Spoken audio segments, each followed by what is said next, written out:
Seigneur Rivera, Qui es-tu, toi? Qu'est-ce que tu veux? il faut que je vous parle de quelque chose d'important. Oh, d'accord, tu peux monter. Non, descendez plutôt. Écoutez, je suis pas venue ici pour rire ni flirter. Si je n'ai pas le talent qu'il faut, je devrais faire autrement pour aider mes parents. Diego n'a jamais appartenu à personne. C'est le meilleur des amis et c'est le pire des maris. Attends, si tu crois que je vais coucher avec toi parce que tu m'as prise sous ton aile, tu as tort. Écoute, je peignais mes fresques et je batifolais en paix avant que tu ne te pointes. On n'a plus qu'à se marier tous les deux. Tu crois pas au mariage? Tu plaisantes? J'ai même déjà eu 2 femmes. À Diego et Frida.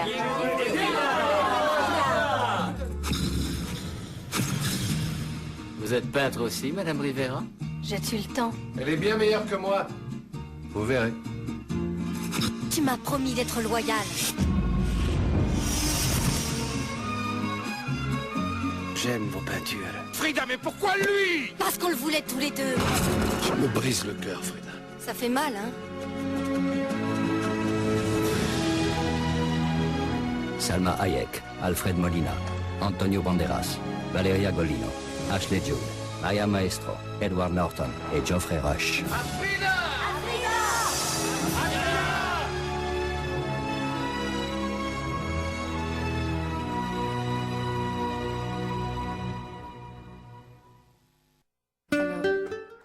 Nous revoilà sur Régie 5 dans l'émission Guess What. Alors, Il est 18h45. et vous êtes en présence de Vanny, Jen et Justine. Alors, moi, donc Justine, je vais vous parler du biopic Frida. Donc, comme vous avez pu le comprendre, ça parle de Frida Kahlo, elle est née en fait en 1907 et elle est considérée comme une des plus grandes peintres du Mexique. Donc, elle est morte en 1954. Voilà, elle a épousé en fait un autre peintre qui est Diego Rivera, qui est également considéré comme un très grand peintre au Mexique. Alors, dans le film, les 2 acteurs principaux, donc qui jouent Frida Kahlo et Diego Rivera, c'est Salma Hayek et Alfred Molina. Donc Salma Hayek, on l'a vu dans des films comme The Faculty. Ouais, c'est une actrice fort connue. Oui, voilà, enfin Across the Universe, Copain pour toujours aussi plus récemment. Elle joue dans Across the Universe. Oui, apparemment. Moi, j'ai pas vu le film, mais comme je sais que c'est un film assez connu et assez bien. Moi, je l'ai vu plusieurs fois. Voilà, je le cite. Ça me dit rien. Apparemment, elle joue peut-être un petit rôle. Donc voilà. Ça, c'est possible alors. Et Alfred Molina, alors pour le situer, il a joué dans Le Chocolat, dans Spider-Man 2, dans Da Vinci Code et dans Prince of Persia. Et en fait, je sais pas si vous voyez sa tête, c'est dans Spider-Man, je crois que c'est le méchant avec plusieurs bras comme ça. Et dans Prince of Persia. C'est, je pense, ils arrivent dans un petit village à un moment donné où ils font des courses d'autruches. C'est le propriétaire des autruches en fait. Voilà. Non. Si, c'est lui. Donc voilà, il joue Diego Rivera avec qui Frida va avoir une aventure, même va se marier avec, il va vivre une bonne partie de sa vie en fait avec lui. Donc alors le film, il traite de toute la vie artistique de Frida, donc de son entrée dans la peinture à sa mort. Donc on parle pas de son enfance, mais ça c'est pas vraiment. Oui, c'est pas vraiment important. Voilà, donc contrairement à. Et ça n'aborde rien au film. Voilà, c'est ça. Donc contrairement à la semaine passée où je vous parlais de Nowhere Boy, où là on ne parlait vraiment que d'une partie de la vie de John Lennon, là c'est vraiment toute la vie artistique de Frida Kahlo. Et alors, dès les premières minutes du film, en fait, on est plongé dans l'univers du Mexique des années 20 et par là de la peinture de Frida Kahlo en fait, de son style, etc. Et donc voilà. Alors c'est un film assez particulier parce que les moments les plus tragiques sont assez poétiques en même temps. Par exemple, le moment qui va la plonger dans la peinture, c'est quand elle a un accident dans un bus. C'est filmé de manière à faire penser à un tableau.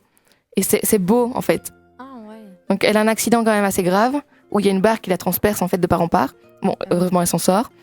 Et c'est un beau moment, tellement... Enfin, la manière de filmer est vraiment magnifique, alors que c'est un des pires moments du film, en fait. Alors... Oui, donc le film est remarquable aussi pour la manière dont c'est ça, il a été très très bien filmé. Alors, on nous présente en fait Frida Kahlo comme quelqu'un qui a pas froid aux yeux, qui est franche, qui est honnête. Et en fait, moi, un petit reproche que je ferais au film, c'est qu'il traite essentiellement de la relation entre Frida Kahlo et Diego Rivera. Donc en fait, il parle pour moi pas assez de son art et de sa peinture, etc. Enfin, on en parle vraiment très très peu. On la voit peindre de temps en temps, mais on s'attarde pas beaucoup dessus et je trouve que c'est dommage. Oui, moi, perso, j'aurais pas appelé le film Frida parce que ça se concentre même pas sur elle spécialement. C'est l'histoire d'amour même. C'est ça, voilà. On commence assez tôt, on voit Alfred Molina, donc Diego Rivera, qui apparaît dans le film, et il est là jusqu'à la fin.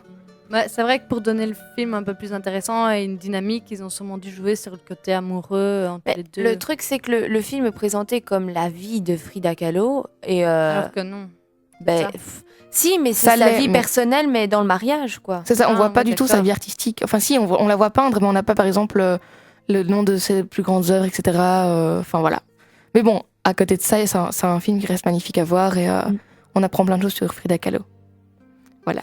C'est Alors, déjà c'est l'essentiel. Et en fait, leur relation, elle est assez tendue. Enfin, c'est une relation assez explosive, mais pas trop tragique non plus. Par rapport au deuxième biopic duquel je vais vous parler un petit peu plus tard. Là, enfin, leur relation, elle est... bon, il la trompe, elle finit par le tromper aussi, etc. Bon, je vous en dis pas trop. Mais ça reste... en fait, ça contribue à son art, en fait. Donc c'est... Ah oui, ça lui donnait l'inspiration. c'est ça. Pour bon, comme c'est présenté dans le film, en tout cas. Ah oui. Voilà. Donc, voilà, je reste sais à voir pas si c'était vrai. Pardon ? Je dis après, Oui, voilà, reste à c'est ça. voir si J'ai pas c'était vraiment vrai. vérifié par rapport à sa vie parce que je me suis dit que c'était pas. Le film est tellement beau que c'est pas nécessaire. Et puis de toute façon, même les biopics et tout sont toujours librement inspirés Oui, c'est ça, c'est ça. d'un truc, quoi.